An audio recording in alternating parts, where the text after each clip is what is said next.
Cek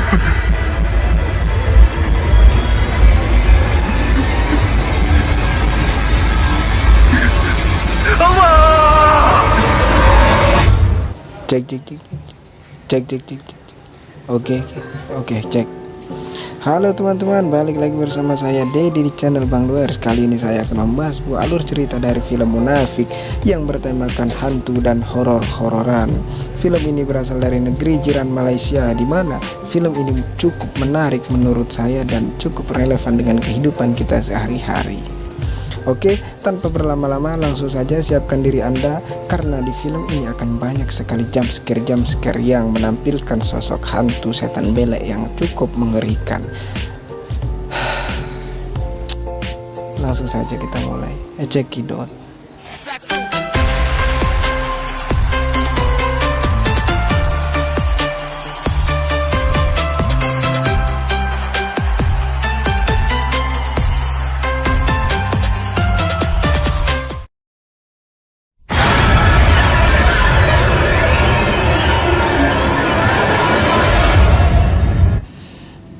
Film ini akan berfokus pada seorang yang bernama Adam. Dia merupakan seorang ustaz yang sedang berkabung karena kematian istrinya.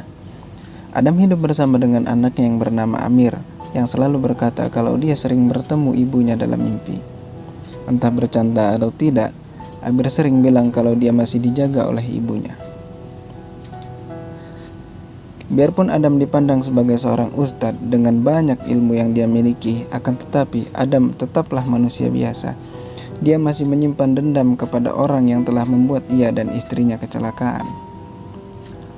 Di tengah keadaan yang masih berkabung, Amir selalu saja berkata kalau ia sering bertemu dengan ibunya, bahkan sebentar lagi ibunya akan menemui mereka. Adam hanya bisa menghela nafas dan berkata kalau Amir harus merelakan kepergian ibunya. Walaupun di hati kecilnya Adam masih tidak ikhlas dengan keadaan ini. Di sisi lain kita akan melihat kehidupan seorang gadis yang bernama Maria, yang dimana Maria ini masih berusaha menguatkan keyakinannya tentang Islam. Ditambah lagi dengan keadaan keluarganya yang tidak harmonis karena Maria sangat tidak akur dengan ibu tirinya. Sedangkan Pak Usman, ayah Maria, hanya bisa duduk terdiam di atas kursi rodanya karena dia sudah lama sakit-sakitan.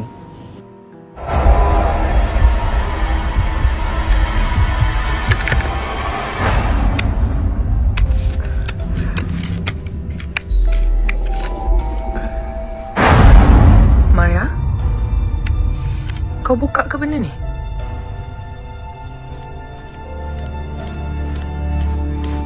Selain itu, ibu tiri Maria yang bernama Zati menemukan sebuah buku dan beberapa catatan terkait dengan iblis dan jin.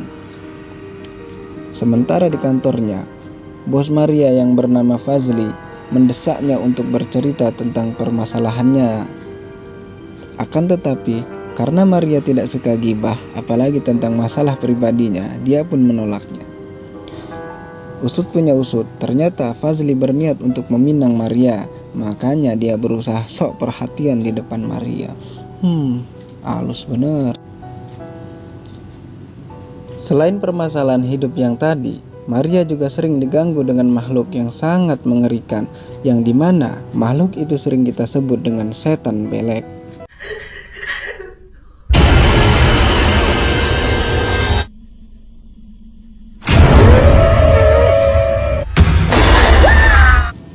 Yang paling mengerikan, pada saat Maria sedang khusyuk berdoa, tiba-tiba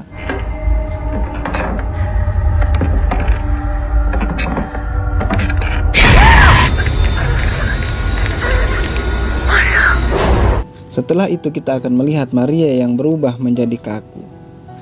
Dari sinilah Adam dan juga Maria dipertemukan. Seorang kiai yang juga guru Adam meminta tolong kepada Adam untuk meruqyah Maria karena dia merasa kalau Adam sanggup melakukannya. Dengan sedikit terpaksa, Adam pun menerima permintaan itu karena ayah Adam yang kebetulan sedang main ke rumahnya mengatakan, "Jangan sia-siakan kelebihan yang Allah beri kepada kamu."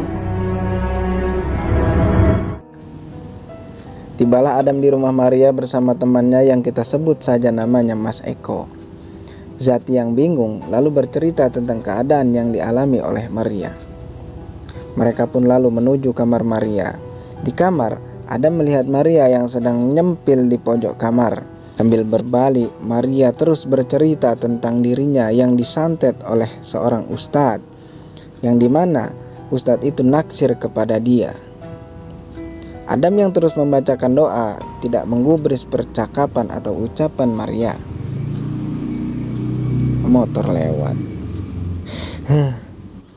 Adam yang terus membacakan doa tidak menghiraukan ucapan Maria. Tapi tiba-tiba Maria menghilang dan muncul lagi dengan gaya bicara yang sudah berubah. Bahkan Maria jadi fasih berbahasa Arab. Maria! Maria!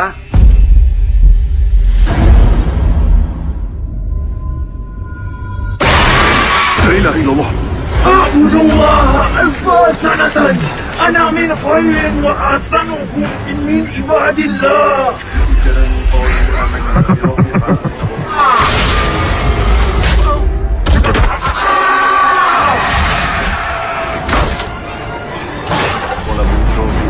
وألقي السحرة ساجدين قالوا آمنا موسى وهارون. الله أكبر. أعوذ بالله من الشيطان الرجيم. Ada satu lagi hamba Allah akan datang. Dia adalah keturunan iblis. Siapa yang akan datang dari keturunanmu, wahai jin iblis dan Nabullah? Dajjal! Subhanallah walhamdulillah wala ilaha illallah wallahu akbar. Tak lama, Maria pun langsung muntah paku segede gaban. Paku 12 tuh kayaknya. Selesai dengan itu, Adam dan Mas Eko pun pamit. Tapi tiba-tiba Fazli datang dan berkata, "Untuk apa memanggil orang-orang munafik ini? Duh mas, mulutmu itu loh. Kalau di tempat saya udah dilempar orang itu." Sementara di rumah Adam, ayahnya masuk ke kamar Adam dan terlihat sedang mencari-cari sesuatu. Tak lama, ayahnya menemukan beberapa buah foto di bawah kasur Adam. Selain itu, ayahnya juga menemukan beberapa surat yang ditulis oleh Adam. Saat ingin pergi, tiba-tiba Adam masuk dan merasa tidak senang karena ayahnya masuk ke kamarnya tanpa permisi. Dan mereka pun adu mulut. Sedangkan Amir hanya bisa terdiam melihat itu.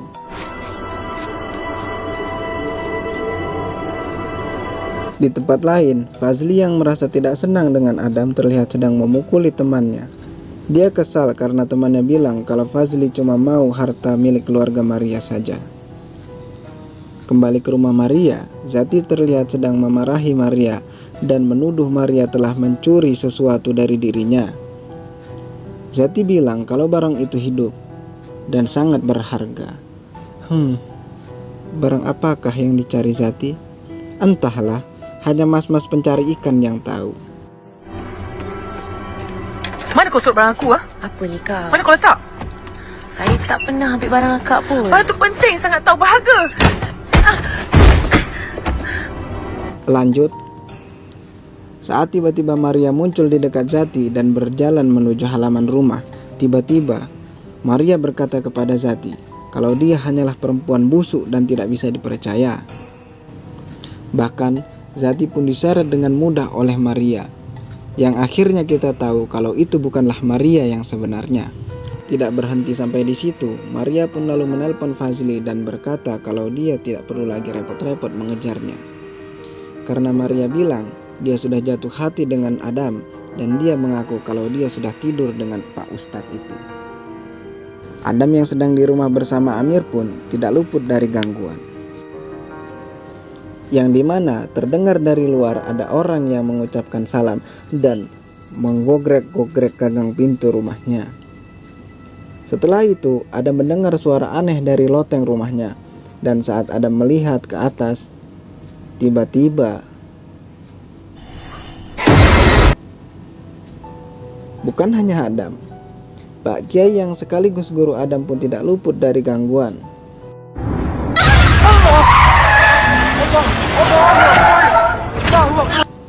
Karena kaget, akhirnya mobil sang guru jatuh ke sungai. Adam lalu kembali lagi ke rumah Maria karena dipanggil oleh Zati.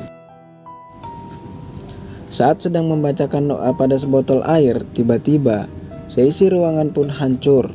Tapi Adam tetap tenang dan terus melanjutkan membaca doa. Dan Maria terlempar ke kiri dan ke kanan, sampai akhirnya Maria tersadar. Tapi bukan senyum yang didapat, melainkan sebuah tatapan tajam dengan bola mata yang melotot. Tot. Adam sadar kalau ada yang tidak beres. Akhirnya kita tahu kalau Maria tengah melihat sesosok setan belek yang ada di film ini. Lalu Adam pun membawa Maria dan Zati keluar dari kamar dan pergi ke kamar Pak Usman untuk mengecek keadaannya. Akan tetapi Pak Usman sudah menghilang. Karena kesal dengan keadaan ini dan juga keadaan dirinya, Adam pun lalu pergi meninggalkan Maria dan Zati.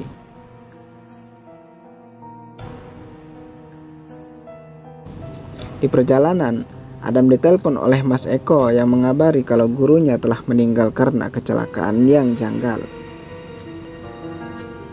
Di tengah kebingungannya, tiba-tiba Adam ditelepon oleh Amir.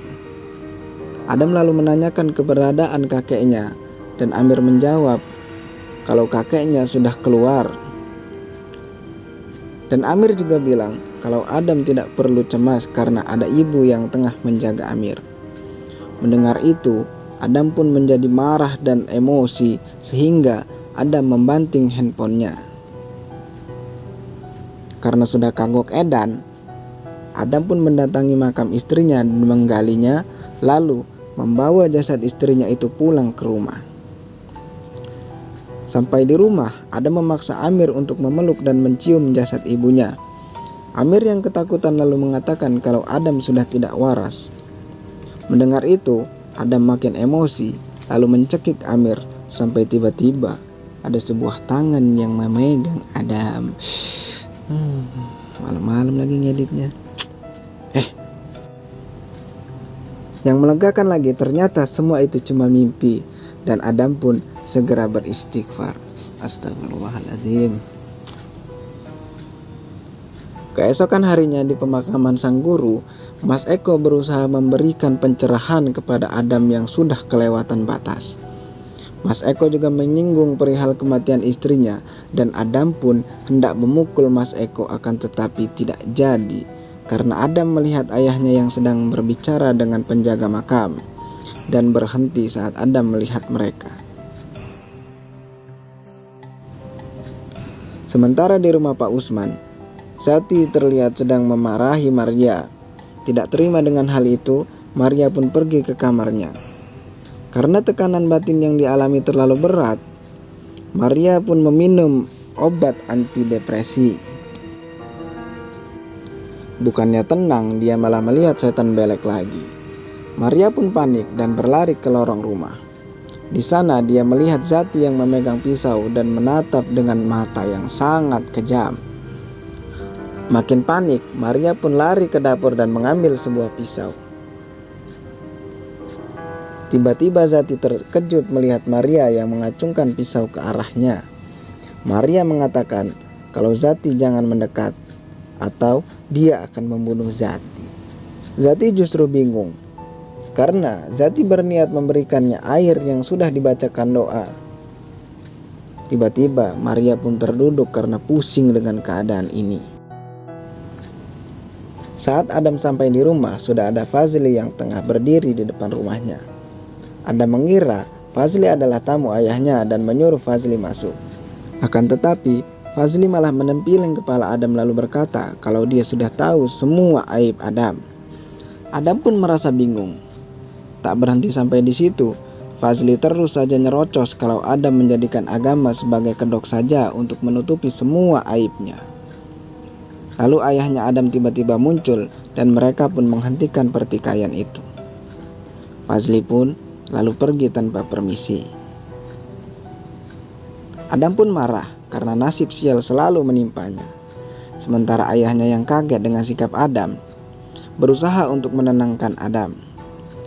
Tak lama HP Adam berbunyi, lalu Adam pun pergi dari rumah.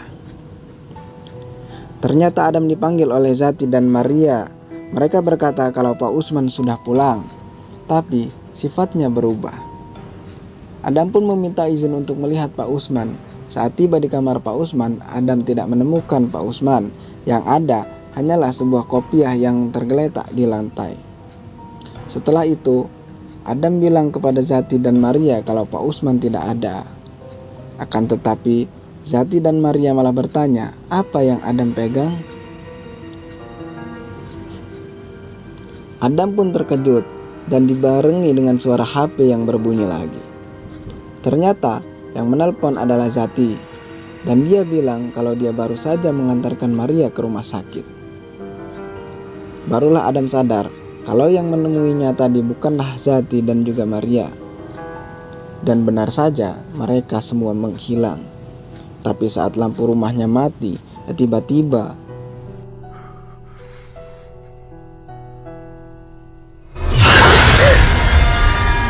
di rumah sakit, Maria terbangun dari tidurnya.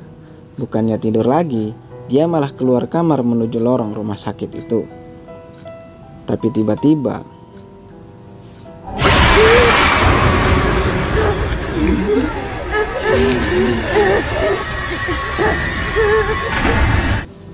karena panik, Maria pun berlari ke sebuah ruangan, dan saat sudah di dalam barulah ia sadar kalau itu adalah kamar mayat. Dan banyak mayat-mayat yang lagi tidur santai di sana. Serem coy. Saat mencoba kabur, Maria dicegat sama mbak-mbak horor, dan dia pun malah masuk ke dalam kotak mayat. Sesuai dugaan kita, Maria tidak sendirian di dalam sana.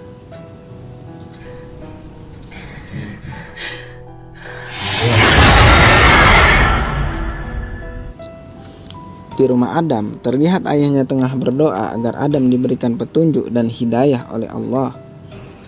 Sementara itu, Adam sedang menceramahi Zati karena benda yang selama ini dicari-cari oleh Zati adalah sebuah jimat.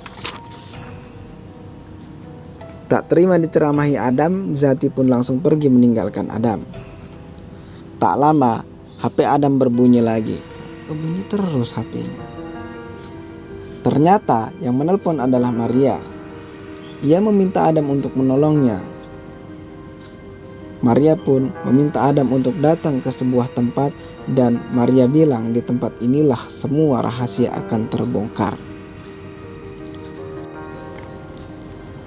Sampai di dalam, Adam bertemu dengan Maria. Maria bilang kalau dia terjebak dan tak tahu arah jalan pulang. Adam pun mengajak Maria pergi untuk mencari jalan keluar.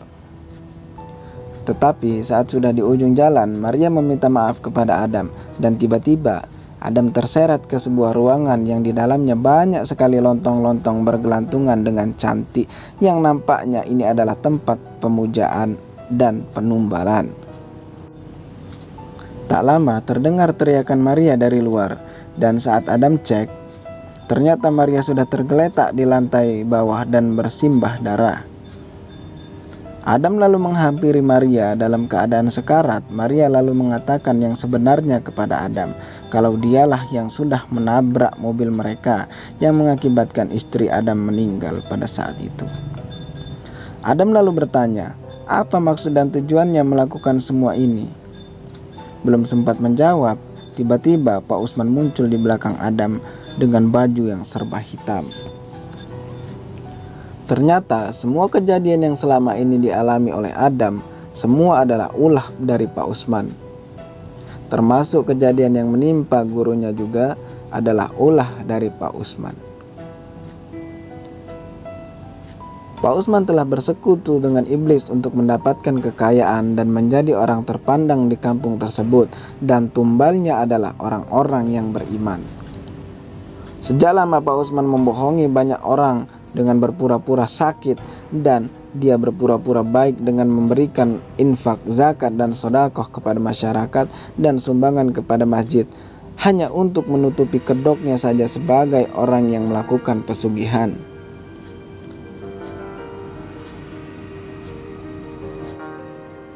Pak Usman pun lalu merafalkan sebuah mantra dalam bahasa Arab, dan seketika itu juga muncul sosok iblis yang mendekat ke arah Adam.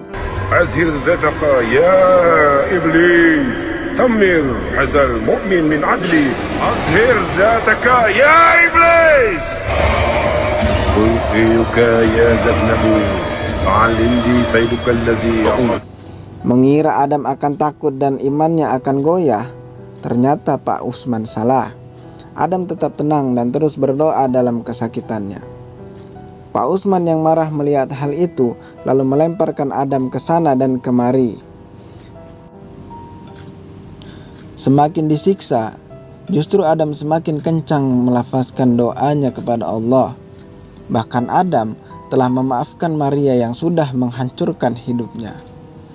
Kesal karena Adam tidak berhenti berdoa, Pak Usman lalu mengambil sebongkah batu dan ingin memukul Adam. Tiba-tiba